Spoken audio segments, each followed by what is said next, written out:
Sa CCTV footage na ito, abalang nag-aayos ng paninda ang online seller na si Yezalyn. Maya-maya pa, umupo siya tsaka bumwelong bubuhatin agabundok na bulto ng mga damit. Pero, Bakit? Sabi ko siya 10 over 10. As in, sobrang sakit niya talaga. ano ang nangyari kay Yezalyn? Abangan ang mga detalye mamaya. Online selling ang kabuhayan ng mag-live-in partner na sina Yezalyn at Mark. Hands-on ang dalawa pagdating sa kanilang small clothing business. New arrival po tayo ng ating follower. May kanya-kanya rin silang toka para mapadali ang trabaho. Si Yezalyn ang taga-benta online, habang si Mark in charge sa inventory ng kanilang ibinibentang damit. Isang araw, nakuhanan ng CCTV ang aksidenteng nangyari kay Yezalyn. Kakatapos lang namin mag-live. Tapos may dumating kaming stocks. Yung partner ko, nag-inventory siya sa loob ng live selling area namin. Ako naman dito is naglilinis.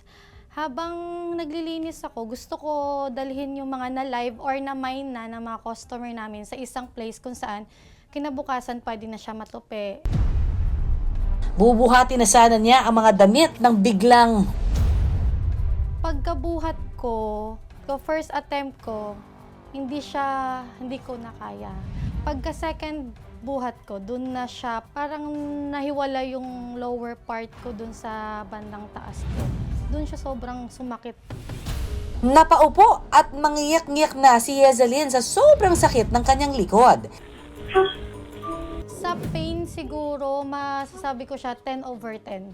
As in, sobrang sakit niya talaga na parang feeling mo hindi ka na makatayo. Parang akala ko may pumutok or parang nabali na bone sa likod ko. Dito na siya humingi ng tulong kay Mark. Una po, kala ko po nagbibiro lang po siya. Yung unang reaction ko po, hindi pa po convinced na masakit talaga eh. Hanggang sa nakita ko po yung mukha niya, parang namimilipit na po. Doon na po ako na-alarma na buhatin po siya.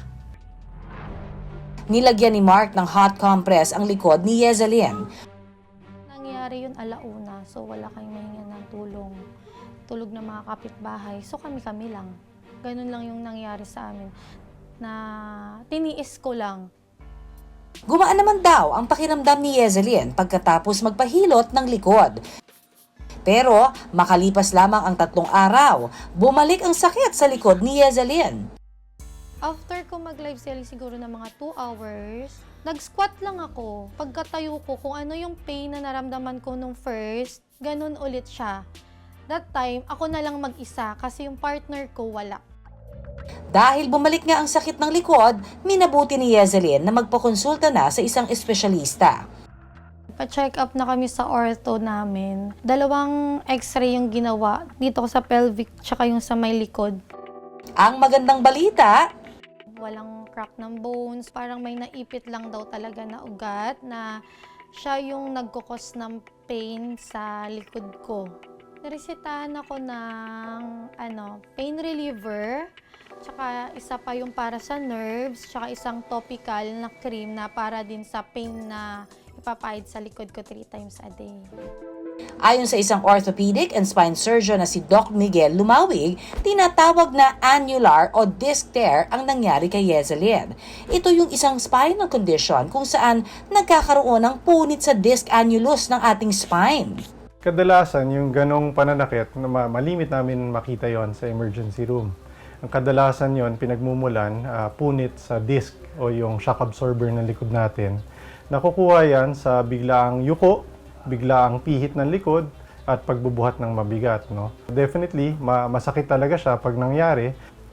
Ang tawag namin dito, functional unit ng spine. No? So ito yung 2 buto na sa pagitan niya may disc na yan ang shock absorber na binabanggit natin kanina.